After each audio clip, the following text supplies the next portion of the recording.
মানুষকে ভয় দেখাতে ও নির্বাচনের ভিত দুর্বল করতেই টার্গেট করে হামলা করা হচ্ছে জানিয়েছেন তথ্য ও সম্প্রচার মন্ত্রণালয়ের নতুন উপদেষ্টা সৈয়দা রিজওয়ানা হাসান। এলজিআরডি মন্ত্রণালয়ের বাড়তি দায়িত্ব পাওয়া উপদেষ্টা আদিলুর রহমান খান জানিয়েছেন, ফ্যাসিবাদী শক্তির সহযোগিতার শক্ত হাতে দমন করা হবে। জানাচ্ছেন জিয়াউল হক সবুজ।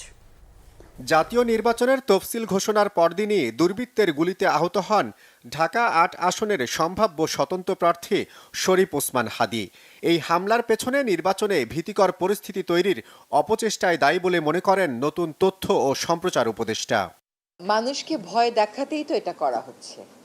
মানুষ যত নির্বাচন চাচ্ছে, মানুষ যত নির্বাচনমুখী হচ্ছে, সরকার যত কঠোর অবস্থানে যাচ্ছে নির্বাচন নিয়ে, সরকার যত স্পষ্ট অবস্থানে যাচ্ছে নির্বাচন নিয়ে, ততই নির্বাচনের ব্যাপারে বা পরিবেশটা একটা ভীতিকর করে ফেলার জন্যই তো এই কাজগুলো করা হচ্ছে। গত ১১ ডিসেম্বর দুই উপদেষ্টার পদত্যাগের পর নতুন করে তথ্য ও সম্প্রচার মন্ত্রণালয়ের দায়িত্ব পান সৈয়দা রিজওয়ানা হাসান। রবিবার নিজ মন্ত্রণালয়ে গেলে তাকে স্বাগত জানান কর্মকর্তা কর্মচারীরা। এদিকে রবিবার নিজ মন্ত্রণালয়ের দায়িত্ব বুঝে নিয়ে স্থানীয় সরকার উপদেষ্টা আদিলুর রহমান খান জানিয়েছেন, তফসিল ঘোষণা হওয়ায় বড় কোনো কাজ করার সুযোগ আর নেই। ফ্যাসিবাদী শক্তির যারা রেমনেন্টস দেশে আছে তাদের দমন করব, তাদের প্রতিহত করব। জুলাই অভ্যুত্থান, জুলাই বিপ্লবের যারা যোদ্ধা তাদের পাশে দাঁড়িয়ে এই সরকার বাংলাদেশের জনগণের স্বার্থ রক্ষা করবে।